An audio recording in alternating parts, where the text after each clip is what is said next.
Sei, sei. Já Sei. vi alguns trabalhos sobre isso.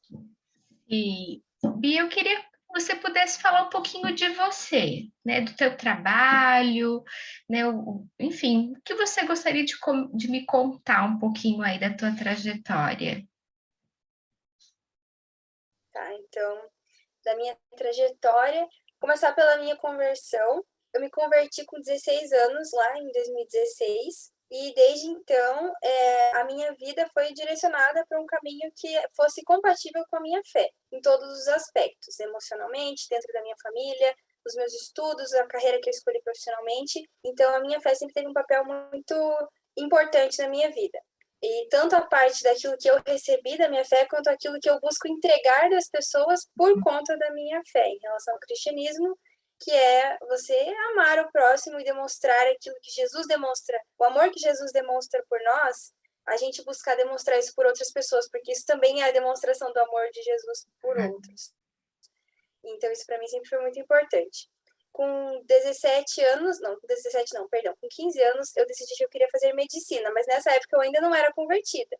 A partir do momento que eu me converti, eu ainda quis continuar fazendo medicina, mas as minhas motivações eram diferentes, porque aí existia essa questão do amor e da fé que me fizeram reavaliar se era realmente isso que eu queria, e eu cheguei à conclusão que realmente isso era o que eu queria seguir. Então, eu continuei, no primeiro vestibular eu não passei, no segundo vestibular eu passei. Então, eu passei em medicina e na mesma época, a minha igreja tem uma campanha chamada 4K, que a gente pega um mês no mês de novembro e faz várias ações sociais de vários tipos, a igreja inteira se envolve e a gente vai demonstrar o amor ao próximo por essas ações. E a ação que eu participei era num hospital. Eu nunca tinha ouvido falar em capelania, eu nunca tinha ouvido falar em assistência religiosa dentro dos hospitais, não sabia nem que isso existia, mas a gente foi em uma ação que a gente já não vai fazer visita. A gente foi cantar nas recepções dos hospitais e nos corredores. Então a gente foi cantar, orar, e foi uma experiência assim que para mim naquele dia eu reafirmei dentro de mim o propósito pelo qual eu estava indo para medicina. Eu não sabia que eu tinha passado no vestibular ainda. Eu já tinha Olha feito só. a prova, mas eu não sabia que eu tinha passado. Não, tipo, eu não sabia se eu ia passar ou não, mas eu já tinha certeza de que eu estava indo para o caminho certo, que era ajudar as pessoas dentro da área da saúde. Aquele dia foi para mim uma grande resposta daquilo que eu faria profissionalmente e espiritualmente também, porque eu entendi que eu também, não só, porque querendo ou não, a gente tem propósitos diferentes dentro da medicina e dentro da capelania. Então, eu Claro. queria ajudar na medicina, mas eu queria também ajudar na capelania, não só na parte de assistência física, terapêutica, mas também na parte espiritual. Então, para mim, essas duas coisas, apesar de diferentes, sempre caminharam muito juntas. E eu, nesse mesmo ano, então, eu decidi que eu entraria para a capelania. No ano seguinte, só que nesse ano ainda não estavam abertas as inscrições para voluntários, mas eu já estava determinada que esse era o caminho que eu iria ministerialmente. Então, no ano seguinte, eu comecei a fazer um curso de cuidados espirituais na saúde, que era também um tema que eu nunca tinha ouvido falar. E aí foi ali que eu entendi que os seres humanos são seres integrais. Então, você tem a dimensão emocional, físico, bem-estar físico, emocional, E é social um e minutinho. espiritual. Eu não tive coragem de tirar minha gatinha do escritório porque ela estava dormindo, só que ela acordou e agora ela não está deixando de escutar Pode direito. tirar, Um minutinho, Bia. pode tirar, se quiser.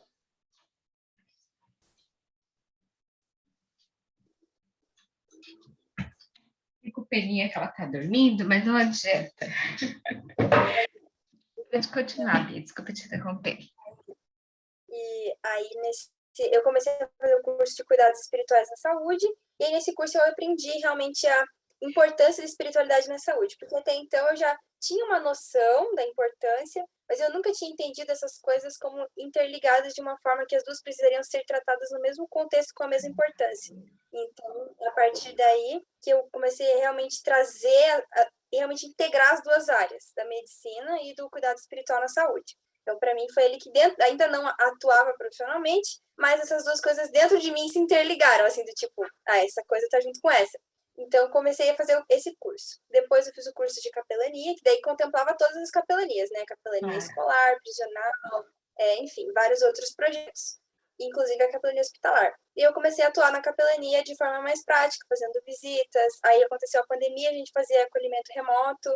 Então, dentro da capelania, essa foi a minha jornada, assim. E eu vi como foi importante ter feito tanto o curso de cuidados espirituais quanto as vivências práticas, porque primeiro que, apesar de ter sido algo que me preparou para o ambiente hospitalar, ele me preparou para realizar assistência espiritual nos vários contextos diferentes. Então, Claro. aquilo que eu aprendi no curso é o que eu uso nos meus aconselhamentos bíblicos, dos ministérios dos universitários, por exemplo, que é outro ministério que eu participo. Ou quando eu vou simplesmente acolher espiritualmente uma pessoa que veio me pedir ajuda, o que quis conversar comigo. Então, eu vejo que essas áreas todas começaram a caminhar juntas de uma forma muito produtiva, assim. Que incrível. Ai, tô vendo que vai ser difícil a gente ficar numa hora. Vou querer saber muitas coisas. E Bia, você está há quanto tempo na assistência religiosa com esse trabalho? Desde 2019. Então, foi 2019, 2020, 2021 e agora eu continuo em 2022. Você determina um horário para você fazer as visitas? Sim, esse ano eu ainda não determinei o meu horário especificamente. Ano passado eu fazia nas terças e teve uma época também que eu fazia no sábado. Daí, sábado era quinzenal, nas terças era semanal, toda terça-feira à tarde. E agora eu tenho que reavaliar porque os meus horários da faculdade estão bem confusos, assim. Sim. É uma atividade, uma rotina bem intensa, né, Bia? A minha rotina é bem puxada. Bem intensa. Mas não tem como não dizer que magnífico você. Que semestre que você está? Tô no sexto período. São 12, né? Mas que magnífico você fazendo medicina com capelania. Acho que parece mundos tão opostos, né? Bem pelo senso comum, porque depois, quando a gente começa a estudar um pouquinho, a importância disso que você falou, desse trabalho integrado, né? Mas a dimensão que você tem dentro da medicina, compreendendo a capelania e vice-versa, isso é fantástico, né? Uhum. Mas eu vou fazer as perguntinhas para você. O que você entende por saúde e por doença? Saúde, eu acho que vai muito além da ausência da doença, né? A saúde, ela é um bem-estar que de todas essas áreas que trabalham em conjunto, como eu falei anteriormente, né? Do bem-estar físico, o bem-estar social, o bem-estar emocional, o bem-estar espiritual. É você estar eu diria um ambiente, mas quando todas essas áreas trabalham de uma forma equilibrada e harmônica. E aí, por sua vez, doença? A doença, ela, eu acho que o componente físico acaba sendo o mais importante porque ele mexe diretamente com o nosso funcionamento fisiológico. Mas a doença, ela vai muito além daquilo que a gente tem por manifestação física, porque quando você está mal fisiologicamente, isso afeta os seus relacionamentos, isso afeta o seu relacionamento espiritual com aquilo que você tem enquanto transcendência, né? Isso afeta. E todas as dimensões da sua saúde são afetadas pela doença. É por isso que quando a gente trata da doença, a gente não pode encarar ela só como os sintomas físicos porque ela vai afetar todas essas dimensões. O que você entende por religiosidade, espiritualidade e religião? A espiritualidade é tudo aquilo que você usa para atribuir um sentido à sua vida, aquilo que responde à pergunta do porquê eu existo, ou como eu me relaciono com aquilo que responde essa pergunta, como eu me relaciono com o motivo pelo qual eu existo.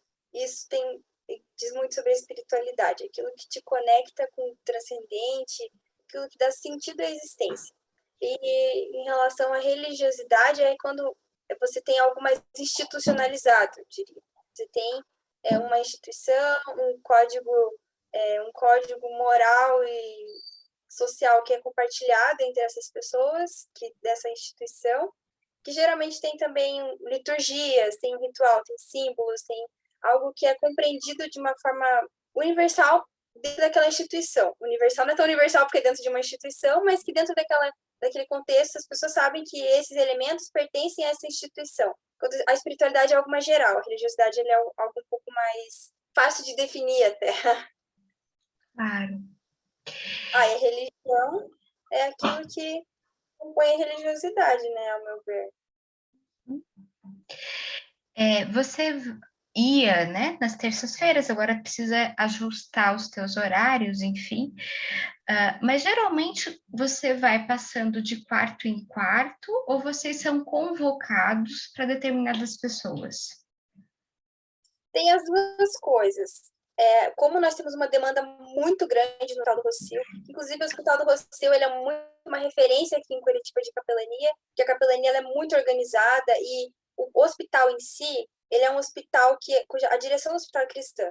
Então, eles têm muito mais esse entendimento da importância da espiritualidade, não só da religiosidade, mas da espiritualidade, eles têm essa importância. Então, a equipe de profissionais também tem um pouco mais de liberdade, e a equipe é realmente parte da equipe multidisciplinar, a capelania dentro do hospital. Então, a enfermagem às vezes solicita a visita, quando eles percebem que o paciente está um pouco mais sensível, que ele precisa desse acolhimento, a equipe de saúde pode solicitar, a família muitas vezes solicita, às vezes o próprio paciente pede, mas a maior parte das visitas, como tem uma demanda muito grande, é feita por solicitação dos familiares, uma segunda metade pela equipe e a maior parte pelos pacientes que solicitam, e ainda tem uma outra parte que são as visitas que a gente vai de quarto em quarto, por exemplo, no corredor da maternidade, ou corredor que muitas vezes a gente vai sem ter tido uma solicitação prévia. E geralmente quando tem esses pedidos, essas convocações, se alega o quê? Muitas vezes eu acho que agora é a minha visão pessoal, não que eles falem diretamente o desejo pelo qual eles têm a visita. Tem alguns casos em que a família tem restrição, por exemplo, Covid, a família não podia visitar, mas a equipe de saúde podia. Então, eles queriam que a gente fosse para ir lá fazer algo que eles não poderiam fazer. Existem casos também em que a família tem uma espiritualidade mais presente, então eles veem muito poder na oração. Tem famílias que levam até às vezes olhinho, que eles acreditam no óleo ungido, e pedem para a gente passar e orar pela pessoa. Na maior parte dos casos, são pessoas que querem oração, querem que esse familiar receba uma oração, ou que vá falar alguma coisa que a família deseja que seja falado quando eles não podem ir. Mas a maior parte, ou quando eles sentem assim que essa pessoa está um pouco abalada, por exemplo, questão de morte. Morte é um assunto que mexe diretamente com a espiritualidade. Então, quando eles veem que uma pessoa está passando por uma crise existencial, alguma coisa assim, eles também solicitam visita. Claro. E porque você é cristã, Sim. e com certeza, suponho que você no hospital se depara com diferentes crenças religiosas. Como você lida com as diferentes crenças? O que a gente mais vê, assim, dificilmente a gente vê coisas muito únicas, assim, tipo, de pessoas que têm uma religião muito isolada. Isso até hoje eu não entendi. Então, eu não sei como eu lidaria diante desse cenário, mas a gente respeita muito a autonomia do paciente, como qualquer outra membro da equipe multidisciplinar. Então, se é uma pessoa que não se sente à vontade de receber uma oração, uma pessoa que não quer visita, às vezes a gente chega, a primeira coisa que a gente chega é: oi, eu sou fulano, faço parte da equipe de capelania, você gostaria de receber uma visita? A pessoa pode orar e falar: não. Aí a gente, então tá, muito obrigada, e não tem por que ficar insistindo. Claro. Mas o que a gente mais tem, por exemplo, eu sou evangélica, a gente visita muitos pacientes católicos, então nesse caso eu não vou colocar diante dessa pessoa aquilo que é a individualidade da minha crença específica. Eu sei que existem pontos em comum entre essas duas crenças, então é nisso que eu vou me focar, naquilo que eu sei que é comum entre as nossas crenças, naquilo que... E assim, o principal da capelania não é aquilo que a gente fala, é aquilo que a gente escuta. Então, como o foco está muito na escuta, isso já me dá uma noção bem clara de tipo, esse caminho eu posso abordar, esse caminho é melhor eu não ir por aqui. Então, essa escuta é muito muito útil, assim, para a gente entender também. Ou, por exemplo, existem denominações, mesmo denominações evangélicas, que as mulheres não se sentem confortáveis em orar sem véu. Então, nesse caso, primeiro a gente pergunta, qual é a sua... Se tem alguma religião, a pessoa fala, eu sou de tal congregação. Aí você fala, isso aqui, então eu não vou oferecer oração, porque eu sei que ela não vai se sentir à vontade de orar sem o véu. Então, outras pessoas, se ela recusa, existem pouquíssimos casos, mas geralmente as pessoas não recusam a oração. Mas se elas recusarem também, ela é a crença dela, é sempre a autonomia do paciente definir aquilo que ele quer, aquilo que ele não quer, e a nossa escuta de entender aquilo que é comum, aquilo que eu não devo falar, porque dentro dos cursos de capelania a gente tem um preparo também para entender, e eu também gosto muito de ler, então eu já li alguns livros sobre capelania, da Helene Vassão, por exemplo, que é uma referência nessa área, né? Então ela fala um pouco sobre cada religião, as principais que a gente tem no Brasil, né? E as crenças, para que a gente também não chegue lá despreparado falando um negócio que não vai fazer sentido nenhum. Uhum. Mas chega a ter um certo preconceito entre religiões distintas quando vocês vêm oferecer um trabalho de assistência, ou geralmente isso não é um problema? Geralmente isso não é um problema. Existem pessoas que sempre perguntam, mas qual igreja vocês são?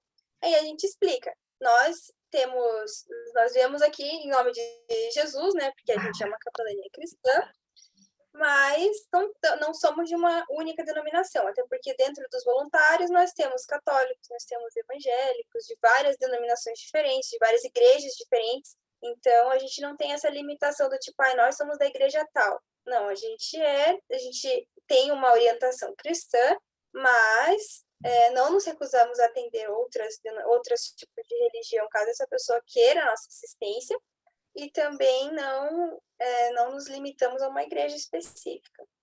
Mas geralmente as pessoas, assim, quem geralmente pergunta de onde que nós somos são os próprios cristãos, que daí eles tipo, mas vocês são cristãos? Ah, tá, são, então tá tudo bem. Das outras religiões, geralmente as pessoas não têm muito essa dúvida, nem chegam a questionar de onde que é. Sim. Você percebe que a doença, ela tem um efeito sobre a religiosidade dos pacientes e da família?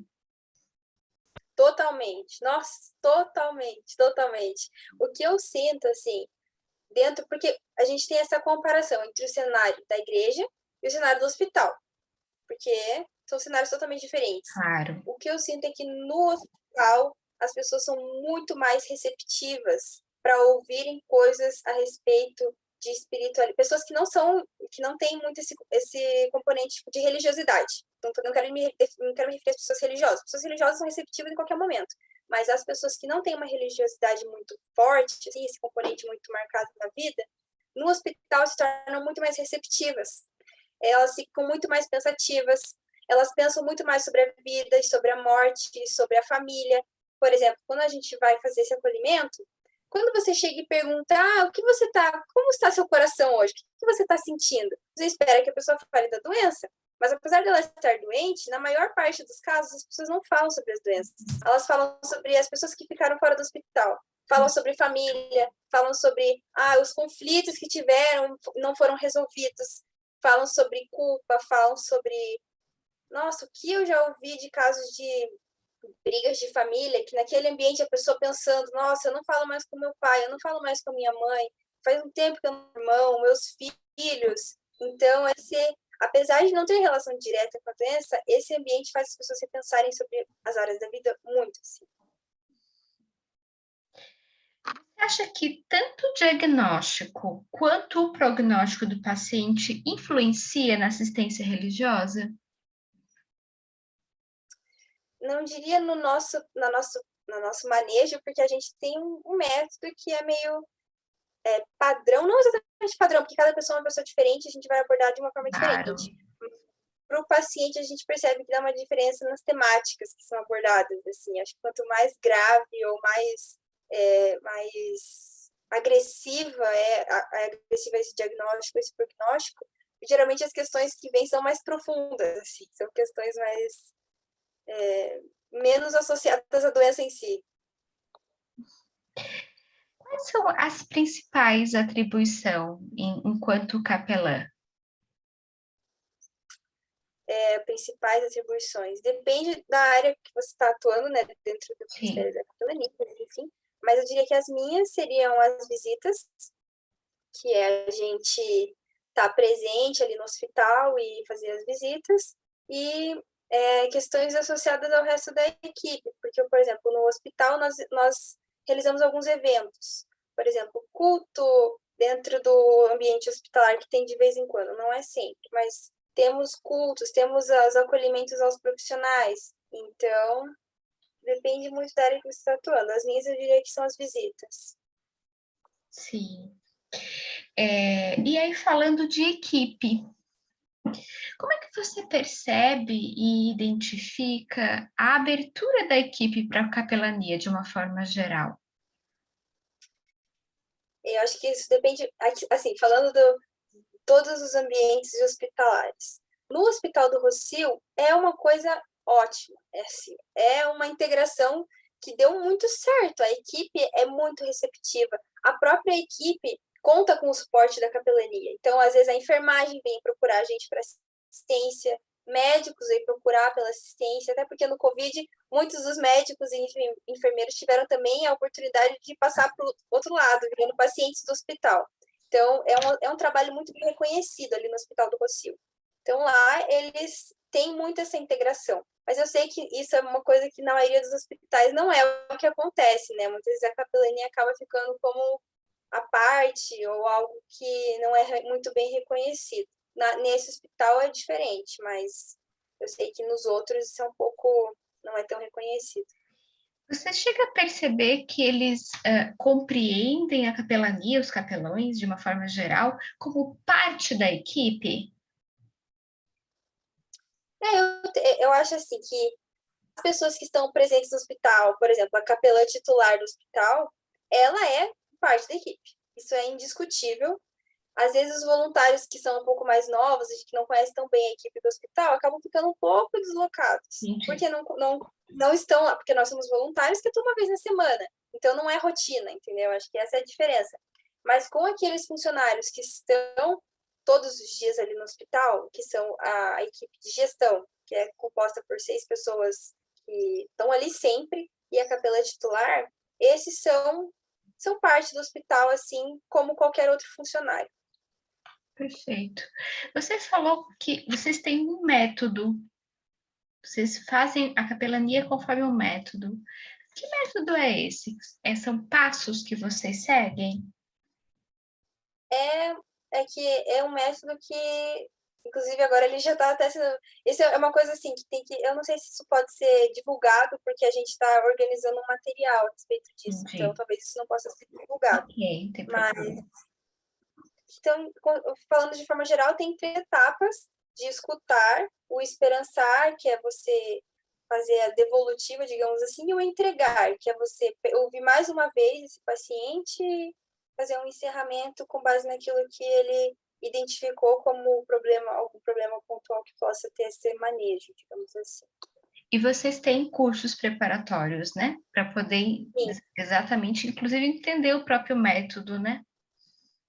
sim, dentro da igreja, do CFM, na verdade, que é o Centro de Formação Ministerial da PIB, temos o curso de Cuidados Espirituais na Saúde, que é o mais completo para cuidados espirituais, mas temos também, para você fazer parte da capelania, é requisito você ter feito algum curso de capelania, mas isso não precisa ser exclusivamente aquele que é oferecido pela PIB, porque outros ambientes também ofertam curso de capelania. O Dunamis, eu sei que tem um curso de capelania, enfim, existem vários, você tem que fazer algum deles, mas ao longo do processo de formação, antes de você entrar direto na capelania, você faz um período de adaptação, que você vai acompanhando alguém e vendo como essa pessoa faz as visitas.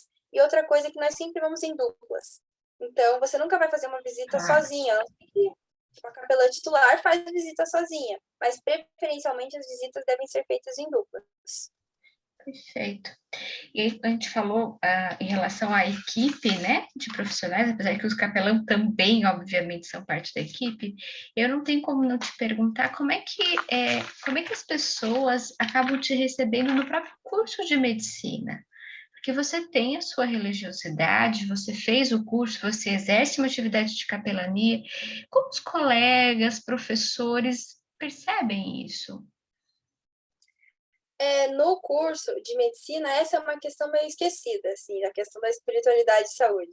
Tanto é que essa é uma coisa que nós, dentro da capelania, estamos desenvolvendo um pouco para tentar ter iniciativas para envolver os estudantes da saúde, para que despertem para essa necessidade, né?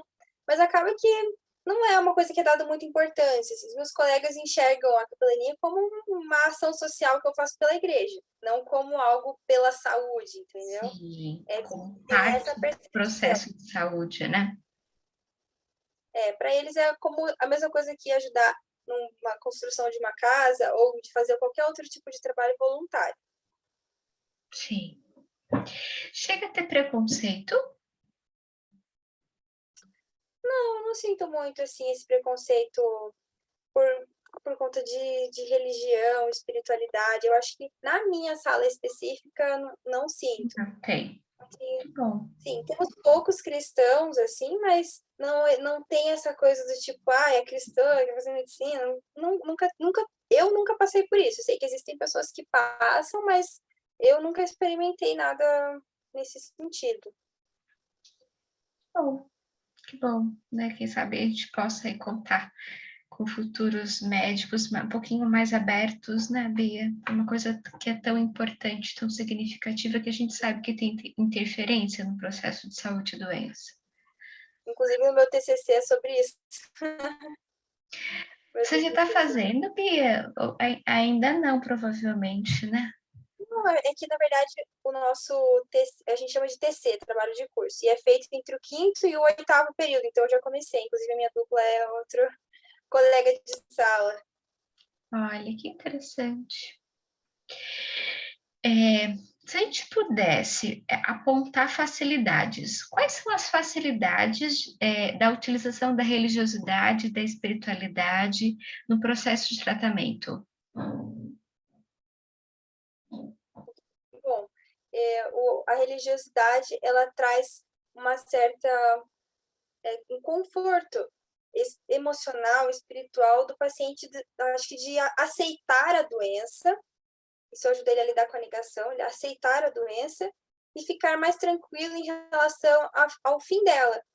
Atribuição de sentido também é uma coisa que é muito forte dentro da espiritualidade. Você usar a sua espiritualidade para atribuir um sentido, isso pode em algumas situações ser negativo, nesse caso é nosso papel como equipe de acolhimento espiritual, de ajudar essa pessoa a enxergar de uma forma positiva e não de uma forma negativa aquilo que está acontecendo, mas de atribuição de sentido, no sentido de eu sei que vai dar tudo certo, que tem um motivo para isso, que, sabe? Isso traz um conforto para o paciente, de sentir que aquilo é por uma causa, que ele não está sofrendo à toa, ou, enfim. Também tem essa questão das dúvidas, dos questionamentos acerca da morte, que as pessoas lidam melhor com a morte quando estão bem resolvidas espiritualmente. Claro. E E o que você acha que facilita a assistência religiosa de uma forma geral? eu acho que é assim. Outra coisa, desculpa, da pergunta anterior, é que dependendo da fé do paciente, ó, porque dependendo da fé, porque sendo muito sincera, quando a pessoa tem a mesma fé que a gente tem uma conexão maior, porque nós sabemos Ah, os códigos e os ritos por trás da fé daquela pessoa. Então, isso é capaz de gerar uma conexão maior entre nós que estamos fazendo o acolhimento e o paciente, e essa conexão é muito positiva para o acolhimento. Então, essa conexão também é outra vantagem. E sobre qual que foi a pergunta que você o fez, que a última? facilita a O que, assistência religiosa? que facilita é quando o paciente é mais falante. Isso facilita muito, porque quando eles têm uma maior facilidade de descrever o que eles estão sentindo ou Claro. de falar sobre as suas queixas, isso facilita bastante. E facilita quando nós temos a mesma fé. Óbvio que a gente atende todo tipo de pessoa, mas quando a fé é semelhante, a gente tem uma facilidade maior em relação à devolutiva. Porque a pessoa vai falar várias coisas, mas você tem que devolver isso de uma forma que a pessoa seja capaz de compreender que aquilo tenha sentido. Então, é mais fácil a gente determinar o sentido quando a gente entende aquilo que está por trás da outra fé. Então, isso facilita o acolhimento, E o fato da gente estar em duplas também facilita, porque é sempre um ajudando o outro. Um está escutando, o outro está falando, um está prestando atenção, o outro está em oração, sempre de olho também nos elementos ao redor. Se entrou algum outro membro da equipe multidisciplinar, a gente dá preferência. Então, isso é uma coisa que e facilita também quando vem com uma solicitação clara. Isso facilita Claro, muito. claro. E ao contrário, o que dificulta a assistência religiosa? Dificulta, assim, quando o paciente é pouco receptivo, daí a gente tem essa barreira. Dificulta quando nós estamos tratando de pacientes que não são de falar muito, porque daí você tem que ter uma certa. As nossas perguntas têm que ser muito direcionadas, e é difícil você encontrar um direcionamento quando você não tem muito o que escutar. Porque eu tenho uma coisa que eu sempre falo para quem está entrando em visita ou tem interesse em entrar nessa área é que, se você não sabe o que falar, provavelmente você não ouviu o suficiente. Então, quando você não consegue ouvir o suficiente para entender para onde você vai nas próximas etapas, você acaba ficando meio, meu Deus, não sei para onde ir agora. Isso dificulta bastante quando a pessoa não fala muito, quando é um paciente mais fechado. Isso é algo que dificulta.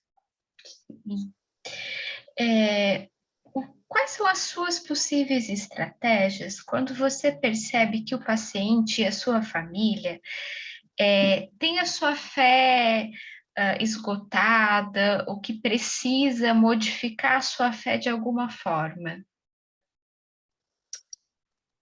Eu acho que aí depende de dois aspectos, não sei se são dois. Bom, os aspectos que eu acho que depende. Primeiro, se a pessoa tem a mesma fé que eu, no sentido de ter a mesma fé cristã. Nesse caso, eu conheço os fundamentos da fé cristã. Se eu vejo que tem algo que não está de acordo com aquilo que a gente entende da palavra, da Bíblia, que aquela pessoa está com uma crença, por exemplo, que a gente fala do coping espiritual negativo, que ela está trazendo uma associação negativa e isso vai contra os próprios princípios da palavra de Deus sobre nossa humanidade, sobre a nossa doença, sobre como Deus nos enxerga. Nesse Muito caso, isso? Acontece muito isso? o coping negativo, eu nunca atendi. Eu já ouvi casos em que isso foi, já li sobre, e aí eu ouvi o manejo que esses profissionais tiveram. Mas o que a gente vê mais é realmente positivo. A grande maioria dos casos, a associação é feita de uma forma positiva. Então, a gente busca reforçar esse elemento positivo com base em coisas que a nossa crença tem em comum. E se for uma fé diferente, aí eu teria que apelar para uma abordagem um pouco menos específica, porque iria para algo menos associado a uma religiosidade específica. Eu iria mais pela espiritualidade e menos pela religiosidade. Perfeito. E você acha que a dinâmica familiar também influencia de alguma maneira na religiosidade do paciente e na assistência, né, consequentemente? Sim, influencia bastante. Até porque às vezes acontece até com uma certa frequência isso. A família tem muita religiosidade, mas o paciente não. Então, existe uma certa cobrança da família e uma exigência de que a capelania assuma esse papel de tipo, ai meu Deus, ele tem que se converter antes de morrer. Então, ficam lá em cima para cair o tempo todo indo atrás do paciente, terceirizando. Essa é a palavra. Existe um pouco essa terceirização da fé. Ah, eu quero muito que meu familiar tenha a mesma fé que eu, então eu vou pedir para a capelania ficar em cima ali para ver se vai. Isso tem bastante. Mas existem casos muito positivos, assim, que a família está junto e muitas vezes quem mais precisa de acolhimento não é o paciente, é o familiar. Porque às vezes Também. o paciente está calmo, está tranquilo, está aceitando a doença, mas o familiar está desesperado. E às vezes é o familiar, ou às vezes acontece, por exemplo, casos de mãe e filha que estão com um relacionamento um pouco abalado durante esse período no hospital. Então, a gente tem um papel também, às vezes, de intercessor ali entre um e o outro, entre os familiares. Mas geralmente isso é uma dinâmica que eu acho que você vê muitos resultados positivos de estar com o familiar junto. Então, eu acho que é muito positiva a presença do familiar. Até porque, às vezes, o familiar fala mais que o paciente, um vai complementando a fala do outro. A gente sempre fala que existem cinco coisas cinco coisas não, né? Cinco fatores que devem ser ouvidos. Primeiro, a gente deve se escutar. porque às vezes a gente deixa a nossa voz interior falar mais alto do que aquilo que está fora, e isso acaba afetando a visita positiva ou negativamente, então a gente tem que estar atento a isso. Segundo é o Espírito Santo, porque nós somos cristãos, cremos que há um direcionamento divino por trás da obra de Deus e que ele também fala conosco e nos dá certas percepções.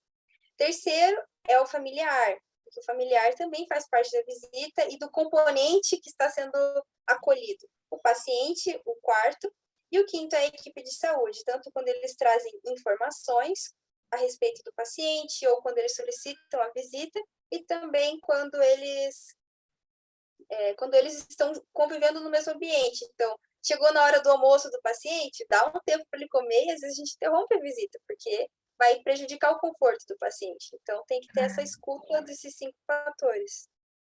Perfeito. E você acredita que a pandemia, de uma forma geral, também afetou a religiosidade, espiritualidade e, consequentemente, a assistência religiosa? Sim, com certeza. Primeiro porque a gente ficou com uma demanda gigantesca no hospital e pouquíssimos voluntários. Então, foi muito difícil para fazer esse acolhimento.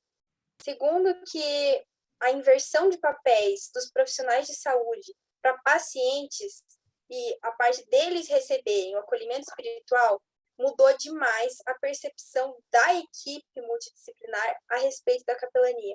Porque eles provaram e viram da importância desse serviço. Olha Então, só. é uma coisa que validou muito a nossa presença ali.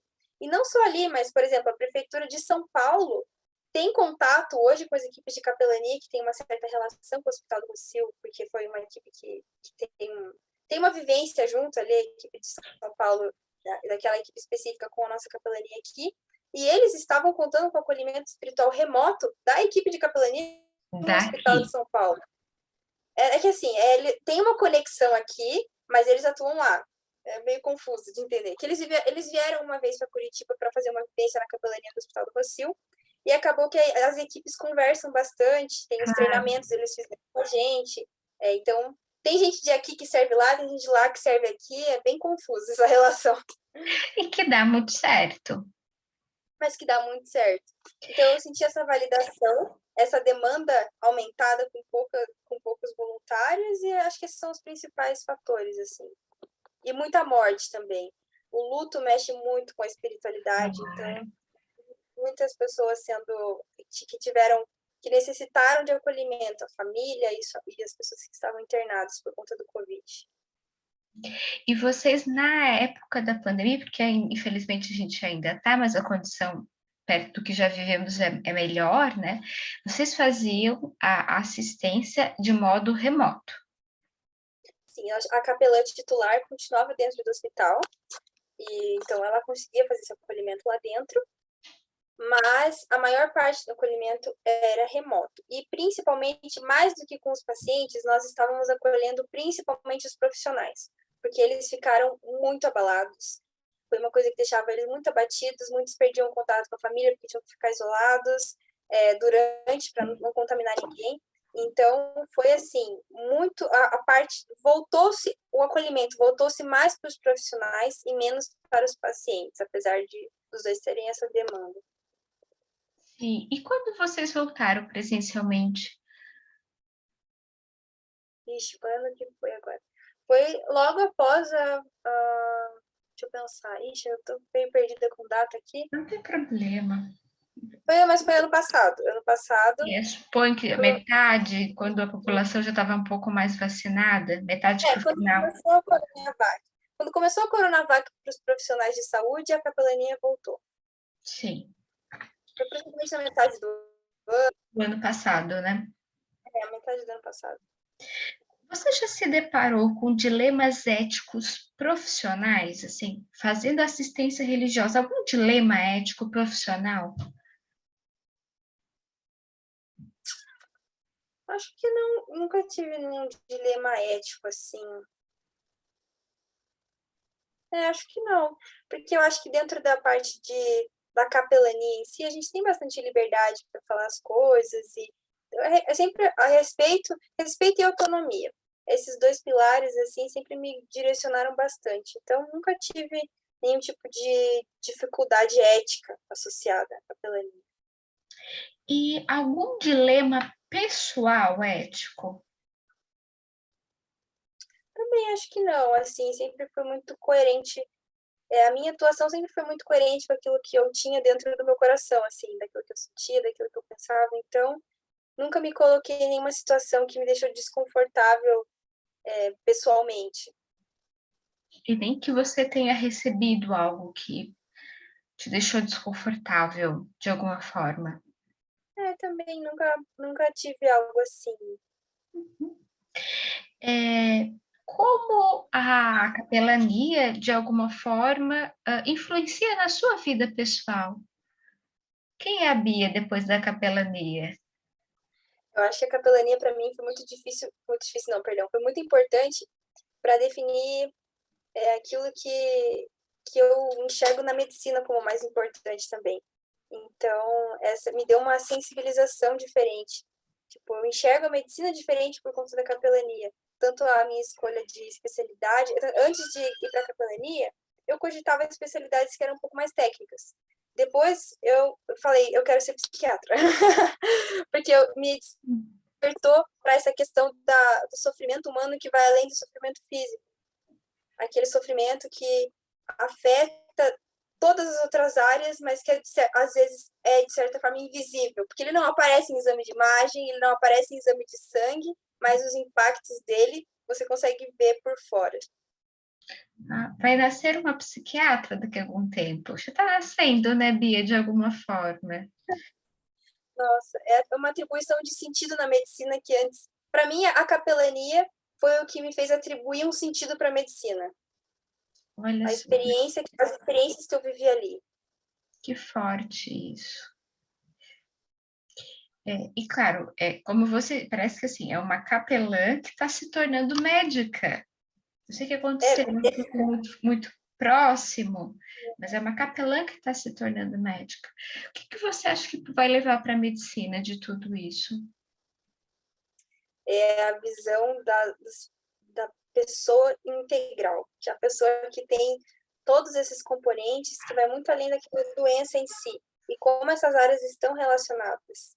Então, eu acho que para mim é muito mais importante do que só compreender aquilo que a pessoa está falando a respeito dos sintomas, entender o contexto no qual ela está inserida, assim, que vai muito além de. Por exemplo, eu quero trabalhar com dependentes químicos. Então, eu sei que a espiritualidade e a dependência química também são coisas que caminham juntas, porque a espiritualidade pode ter tanto o papel de ajudar essa pessoa a se levantar, encontrar um sentido para sair daquela vida, quanto para afundar ela em culpa, em vergonha.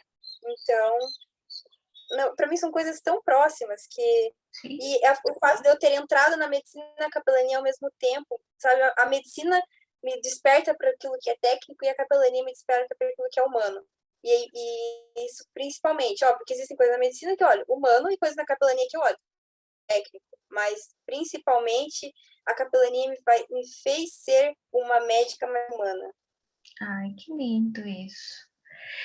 E eu só posso te agradecer muito, né? As tuas respostas, toda a tua fala, toda a colocação foi maravilhosa. É muito empolgante, é muito envolvente toda a tua fala.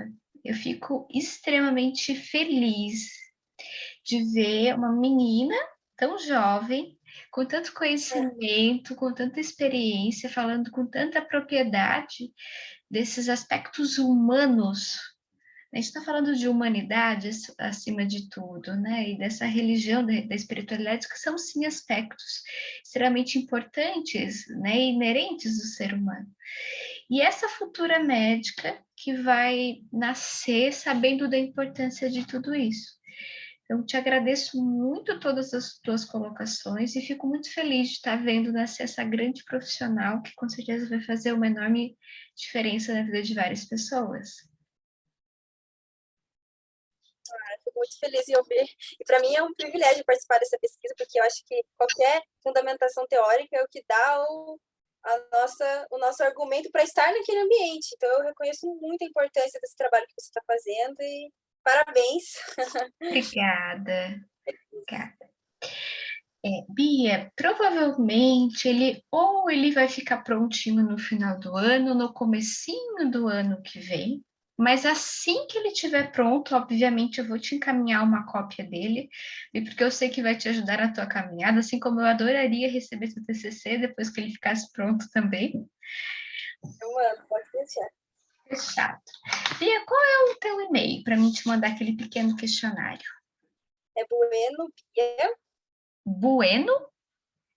Eu vou mandar aqui no chat que acho que fica mais fácil para você ver Ok. como é que se escreve.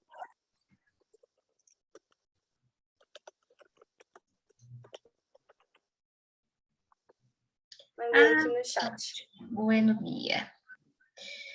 Fechado, já estou te enviando. Bia, muitíssimo, muitíssimo obrigado. Né? O que você precisar pode contar comigo. Assim como, se você puder me mandar os contatos, te agradeço muito. Pode deixar, eu vou falar com eles agora já. Fechado. Obrigada, Muito Cristiane. obrigada. Que Deus lhe abençoe na sua caminhada, lhe dê força da sua trajetória. Tudo de bom. E até uma próxima, quem sabe. Para você também. Então, tchau, tchau. Muito Tchau, obrigada. tchau. Beijo. Obrigada também.